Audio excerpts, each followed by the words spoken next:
It was supposed to be another inspiring life lessons from experience segment where Ellen connected with older audience members about wisdom gained through decades of living. These conversations always touched Ellen deeply. The perspective that comes with age, the clarity about what really matters, the beautiful honesty that emerges when people stop worrying about judgment. But when Ellen stopped in front of 74-year-old Frank Morrison in the 8th row and asked what seemed like a reflective question about life's regrets, she had no idea she was about to witness one of the most heartbreaking confessions about love unexpressed.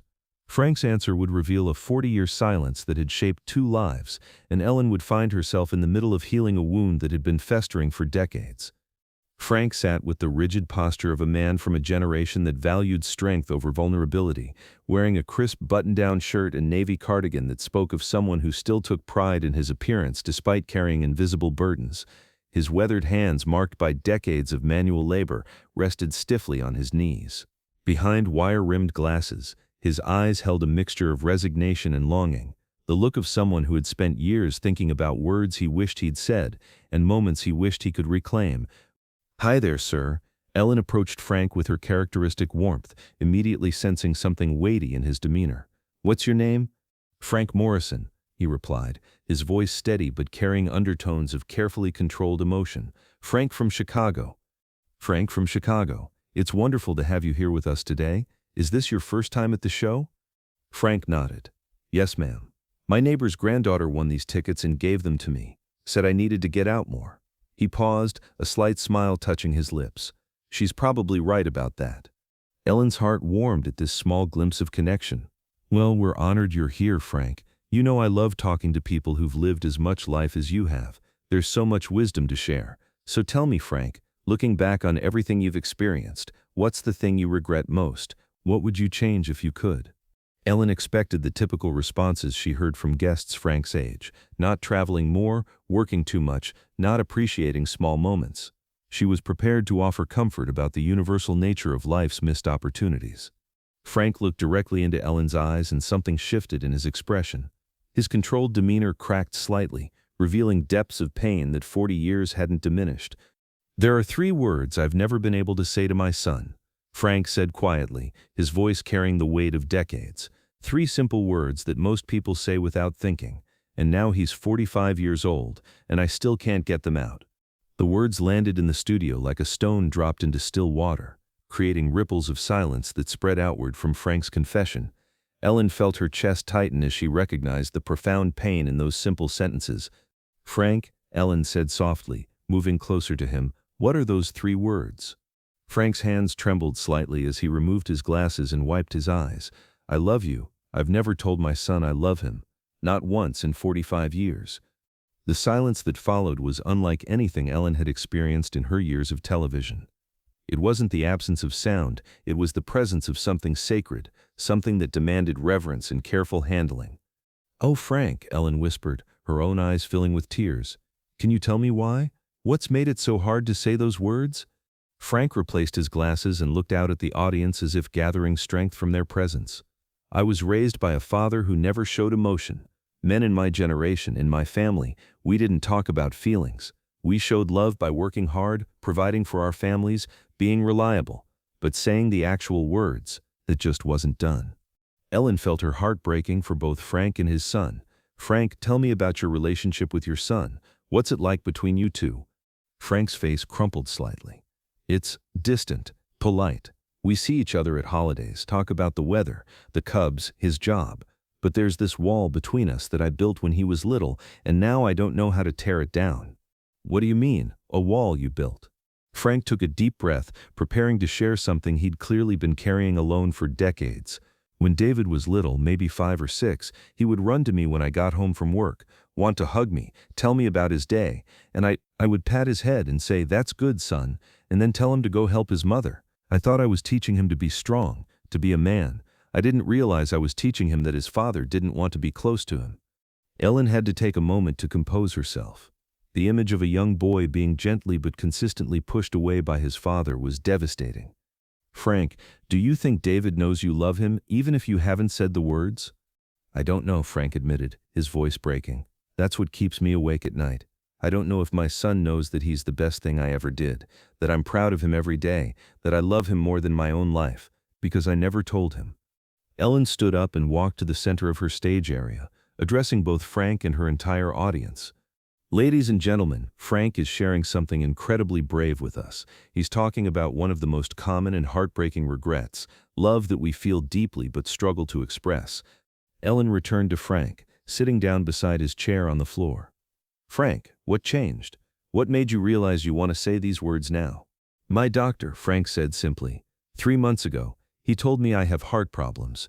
Nothing immediately life-threatening, but it reminded me that I'm 74 years old and time is running out. I realized that if something happens to me, David will never know how much he means to me, and that's not fair to him." Ellen wiped her own tears. "Frank, where is David now? Do you two stay in touch?" "He lives about 20 minutes from me. He calls every Sunday to check on me, comes by to help with yard work. He's a good son. He takes care of me even though I never taught him that I wanted him to." "When was the last time you saw him?" "Yesterday. He brought groceries and fixed a leaky faucet in my kitchen. We talked about the weather and baseball for about 30 minutes, and then he left, and I stood at the window watching him drive away, trying to work up the courage to call him back and tell him I love him." Ellen felt a surge of determination. This wasn't just about Frank anymore. This was about healing a relationship that had been damaged by 40 years of unexpressed love. "Frank," Ellen said, "what if I told you that you don't have to wait until you get home to have this conversation? What if we could call David right now?" Frank's eyes widened with a mixture of hope and terror. "You mean here, now?" "Right here, right now. Frank, you just told me and everyone watching that you're afraid David doesn't know you love him. Let's make sure he knows." Frank was quiet for a long moment, the weight of 40 years of silence pressing down on him. What if he hangs up? What if he doesn't believe me? What if it's too late? Ellen took Frank's hands in hers. "Frank, it's never too late for love. It's never too late for truth. And it's never too late for a father to tell his son what's in his heart." Ellen signaled to her production team, and within moments they had Frank's phone connected to the studio audio system. Ellen could see Frank's hands shaking as he prepared to make the call that would change everything. "Frank," Ellen said gently, "before we call, I want you to know something. You're about to do one of the bravest things a person can do. You're about to be vulnerable, to take an emotional risk, to open your heart when there's no guarantee how it will be received. That takes incredible courage." Frank nodded, drawing strength from Ellen's words. "David's at work right now. He's an accountant. I don't want to interrupt." "Frank," Ellen interrupted gently, "some conversations are more important than work. Trust me on this." Ellen helped Frank dial David's number. The phone rang once, twice, 3 times. Then, "Hi, Dad, is everything okay?"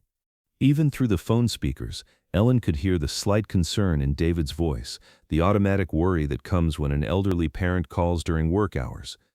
"David," Frank said, his voice already thick with emotion, "I'm fine. There was a pause. "You're what? Dad, are you feeling all right?" Ellen leaned toward the phone.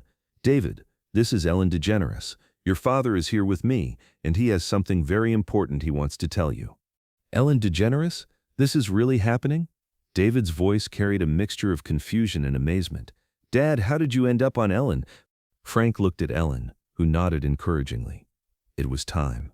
"David," Frank began, his voice shaking, "I called because there's something I should have told you a long time ago. Something I should have told you every day for the last 45 years. Dad, you're scaring me. What's wrong?" "Nothing's wrong, son. Everything's right. It's just, David, I love you." The silence that followed seemed to stretch forever. Ellen could see Frank's terror during those moments of quiet, the fear that he'd waited too long, that the words couldn't bridge 40 years of emotional distance. Then, through the speakers came the sound of David crying. "Dad." David's voice was barely audible. "Did you just say you love me?" "I did," Frank said, tears streaming down his face. "I love you, David. I've loved you every day since you were born, and I'm sorry it took me 74 years to tell you." "Oh my God, Dad, oh my God." David was sobbing now. "I've been waiting my whole life to hear you say that. I thought maybe you were disappointed in me, that I wasn't the son you wanted." Frank was crying so hard he could barely speak. "Disappointed? David, you're the best thing I ever did. You're everything I wanted in a son and more. I'm proud of you every single day." Ellen was openly weeping, and so was most of the studio audience. They were witnessing something sacred, a relationship being healed in real time, 40 years of misunderstanding dissolving in moments of truth. "Dad, why didn't you ever tell me before?"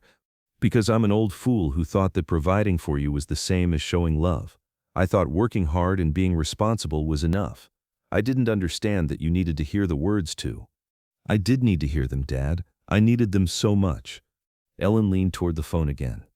"David, your father is here because he realized that some things can't wait. He wanted to make sure you knew how much you mean to him." "Ellen, thank you. Thank you for giving him the courage to call me." Frank spoke up again. "David, can I tell you something else?" "Anything, Dad. Every Sunday when you call, every time you come over to help me, every time you take care of me, that's you showing me love, isn't it? You've been telling me you love me all along, and I was too stubborn to see it." "I have been, Dad. I've been trying to show you for years." "Well, I'm telling you now, son. I love you. I love you so much it hurts, and I'm going to keep telling you every day for whatever time I have left." "I love you too, Dad. I love you too." Ellen stood up and addressed the audience. "Ladies and gentlemen, you just witnessed something miraculous. You witnessed the power of 3 simple words to heal decades of pain." As Frank continued talking to David, Ellen walked to center stage. "This is why we do this show.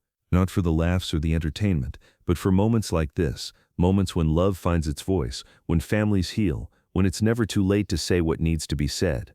When Frank finally ended the call with promises to see David that evening for dinner, their first real dinner together in years, Ellen sat back down beside him. "Frank, how do you feel?" "Like I can breathe for the first time in 40 years, Frank said, still crying. "Like I finally did something right."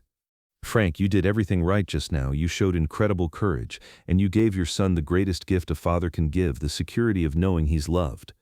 3 weeks after the episode aired, Frank returned to Ellen's show with David by his side.